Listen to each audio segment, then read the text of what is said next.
गौरी पुत्र गणेश भगवान की जय। ओम नमो भगवते वासुदेवाय। जय श्री कृष्णा। राधे राधे। प्रिय भक्तों, जैसे कि आप जानते हैं कार्तिक मास आरंभ हो चुका है।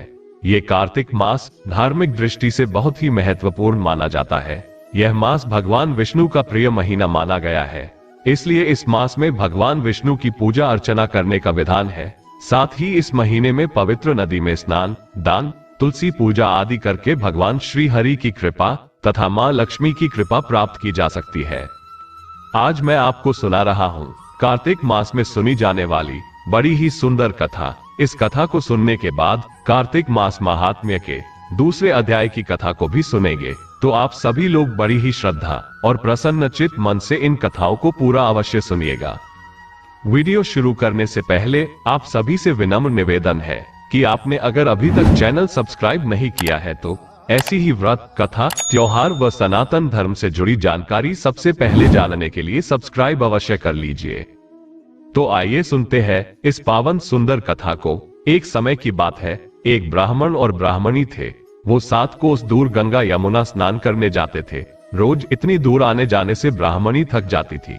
एक दिन ब्राह्मणी कहती है कि कोई बेटा होता तो बहू आ जाती। घर वापस आने पर खाना बना हुआ तो मिलता, कपड़े धुले हुए तो मिलते।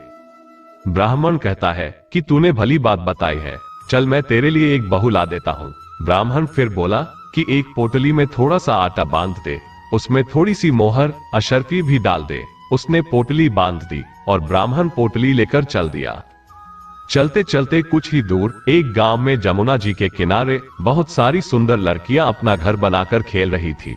उनमें से एक लड़की बोलती है कि मैं तो अपना घर नहीं तोड़ूंगी, मुझे तो रहने के लिए यही घर चाहिए। उसकी बात सुन ब्राह्मण के मन पर वही लड़की छा गई और मन ही मन सोचने लगा कि बहू बनाने के लिए यही लड़की ठीक रहेगी।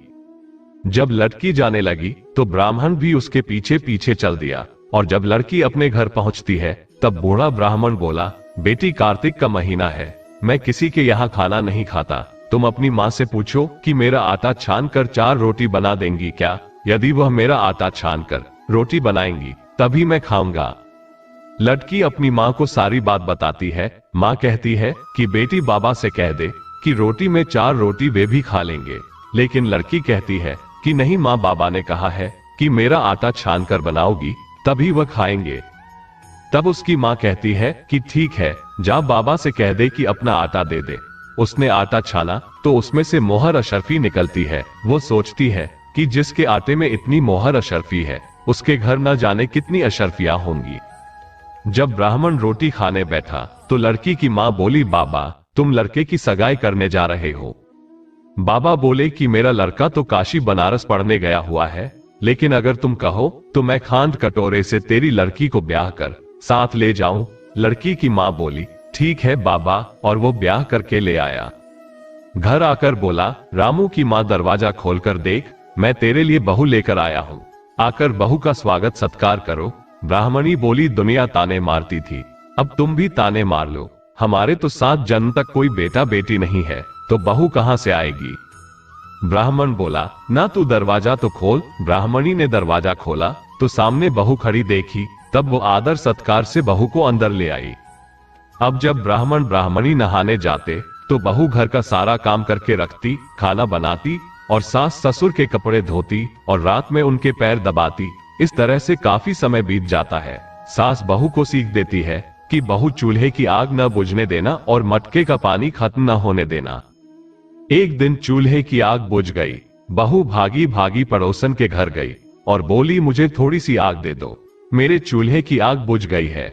मेरे सास ससुर सुबह 4 बजे से बाहर गए हुए हैं और वे थके हारे वापस आएंगे, मुझे उनके लिए खाना बनाना है।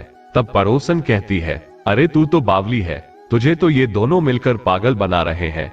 इनका ना कोई बेटा है और ना ही कोई बेटी है। बहू बोली, ना ना आप ऐसा मत बोलो, क्योंकि इनका बेटा काशी बनारस पढ़ने गया है। ये सुनकर पड़ोसन फिर बोली, अरे तुझे ये झूठ बोलकर लाए हैं, इनका कोई बेटा नहीं है। अब बहू पड़ोसन की बातों में आ गई और कहने लगी कि अब आप ही बताओ मैं क्या करूं। पड़ोसन कहने लगी, करना क्या है, जब सास ससुर आए तब जली फूकी रोटी बना देना, अलूनी फलूनी दाल बना देना, खीर की करछी दाल में और दाल की करछी खीर में डाल देना। बहू पड़ोसन की सारी सीख लेकर अपने घर आ गई और जैसा पड़ोसन ने बताया वैसा ही उसने किया। जब सास ससुर घर आए तब भूखों का कोई आदर सत्कार बहू ने नहीं किया और न ही उनके कपड़े धोए। जब सास ससुर को खाना दिया तो सास बोली, बहू ये जली सूखी रोटी क्यों है और दाल भी अलूनी है। बहू पलटकर जवाब देती है कि आज यही खाओ सासू जी, अगर एक दिन ऐसा खाना खा भी लिया तो तुम्हारा कुछ बिगड़ नहीं जाएगा, मुझे तो जीवन भर ही अनूठी रहना है।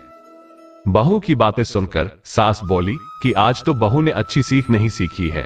अब बहू फिर से पड़ोसन के घर भागती है और कहती है कि अब आगे बताओ कि मुझे क्या करना है।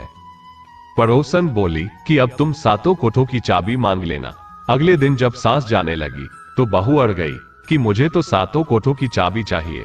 तो ससुर कहने लगा कि दे दो इसे चाबी, आज नहीं तो कल चाबी इसे ही देनी है, हम आज हैं कल नहीं, इसलिए चाबी दे दो। सास ससुर के जाने के बाद बहू ने कोठे खोल कर देखे तो किसी में अन्न भरा है, किसी में धन भरा है, किसी में बर्तन भरे हैं, सभी में अटूट भंडार भरे पड़े हैं। जब बहू ने सातवां कोठा खोला तो उसमें महादेव जी, पार्वती जी, गणेश लक्ष्मी जी, पीपल, पथवारी, कार्तिक के ठाकुर, राय दामोदर, तुलसा जी का बिरवा, गंगा जमुना बह रही है, 36 करोड़ देवी देवता भी विराजमान है और वहीं एक लड़का चंदन की चौकी पर बैठा माला जप रहा है। सब देख बहू लटके से कहती है कि तू कौन है। लड़का कहता है कि मैं तेरा पति हूँ, दरवाजा बंद कर दे, जब मेरे माँ बाप आएंगे तब खोलना। सारा नजारा देखकर बहू बहुत खुश हुई और नाचती फिरने लगी। 16 श्रृंगार कर सुंदर वस्त्र पहन ओढ़ कर सास ससुर का इंतजार करने लगी। उनके लिए 36 प्रकार के पकवान बनाकर रखे। सास ससुर जब वापस आए तब उसने उनका बहुत आदर सत्कार किया, उनके कपड़े धोए, उनके पैर दबाए। बहू सास के पैर दबाते हुए कहने लगी कि माँ जी आप इतनी दूर 12 कोस यात्रा करके गंगा जमुना का स्नान करने जाती हो, थक जाती हो तो तुम घर पर ही स्नान क्यों नहीं करती हो। बहू की बात सुन सास कहने लगी कि भला गंगा जमुना भी घर में बहा करती है क्या। बहू बोली कि हाँ माँ जी बहती है, चलो मैं आपको दिखाती हूँ। उसने 7वां कोठा खोलकर दिखाया तो उसमें गणेश लक्ष्मी जी, महादेव पार्वती जी, पीपल पथवारी, माता लहरा रही है, तुलसा जी लहरा रही है, कार्तिक के ठाकुर राय दामोदर, गंगा जमुना बह रही है, 36 करोड़ देवी देवता विराजमान है और वहीं तिलक लगाए चंदन की चौकी पर एक लड़का माला जप रहा है। माँ ने कहा कि तू कौन है। लड़का बोला, माँ मैं तेरा बेटा हूँ। बुढ़िया फिर बोली, तू कहाँ से आया है। लड़के ने कहा कि मुझे कार्तिक देवता ने भेजा है।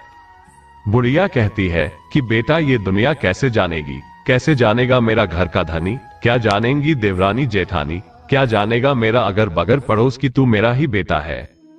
बुढ़िया ने विद्वान पंडितों से सलाह ली तो वह बोले, इस पार बहू बेटा साथ खड़े हो जाए और उस पार बुढ़िया खड़ी हो जाए। बुढ़िया ने चमड़ी की अंगिया पहनी हो, छाती में से दूध की धार निकले, बेटे की दाढ़ी मूछ भीगे, पवन पानी से गठ जोड़ा बंधे, तो जब जाने कि यह बुढ़िया का ही बेटा है।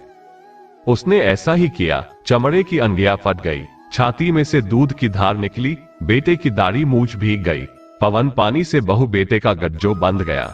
ब्राह्मण ब्राह्मणी की खुशी का पार न रहा, वे बहुत खुश हुए।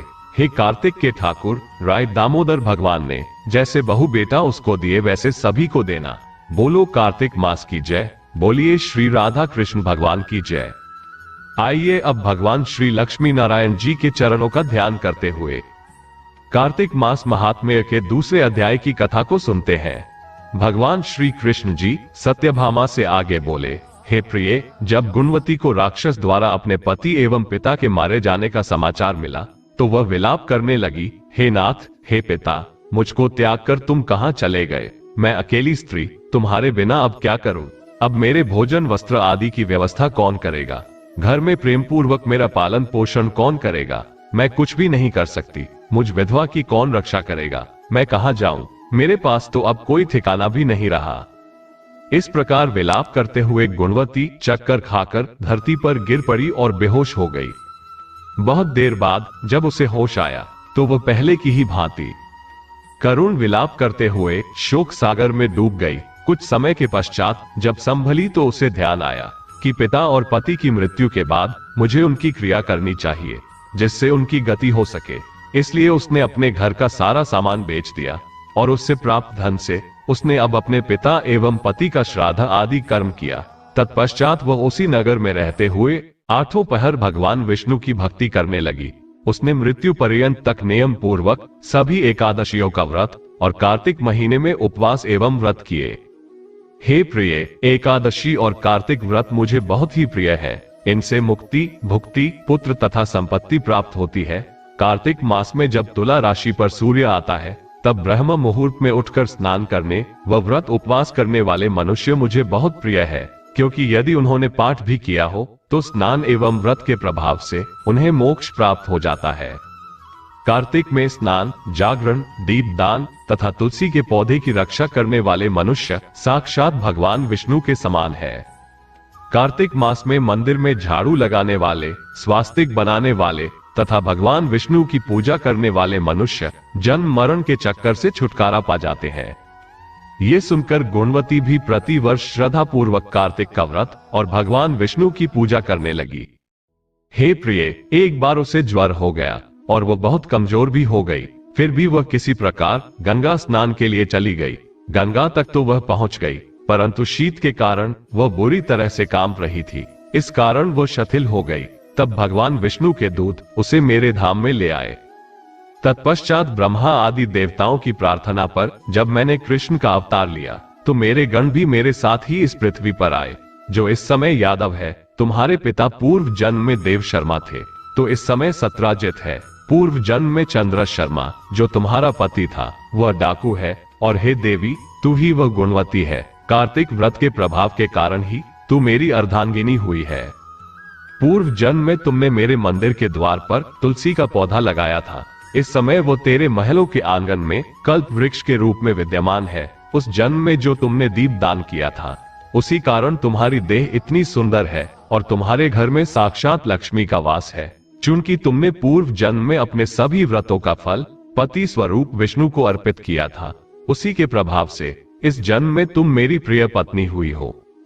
पूर्व में तुमने नियम पूर्वक जो कार्तिक मास का व्रत किया था, उसी के कारण मेरा और तुम्हारा कभी वियोग नहीं होगा।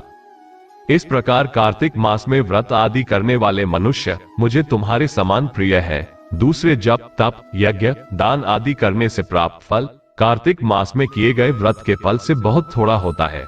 अर्थात कार्तिक मास के व्रतों का 16वां भाग भी नहीं होता है। इस प्रकार सत्यभामा जी भगवान श्री कृष्ण के मुख से अपने पूर्व जन्म के पुण्य का प्रभाव सुनकर बहुत प्रसन्न हुई। बोलिए श्री राधा कृष्ण भगवान की जय। बोलिए श्री तुलसी शालिग्राम जी की जय। बोलिए श्री सत्यभामा और श्री कृष्ण भगवान की जय। इस प्रकार से दूसरा अध्याय यहीं पर समाप्त हुआ। इसका अगला अध्याय अवश्य सुनिएगा। अगर वीडियो पसंद आई हो तो प्लीज वीडियो को लाइक करके कमेंट बॉक्स में मुझे बताइएगा कि यह जानकारी आपको कैसी लगी, और चैनल को सब्सक्राइब करना मत भूलिएगा। मिलते हैं अगली वीडियो में, तब तक के लिए राम राम जी।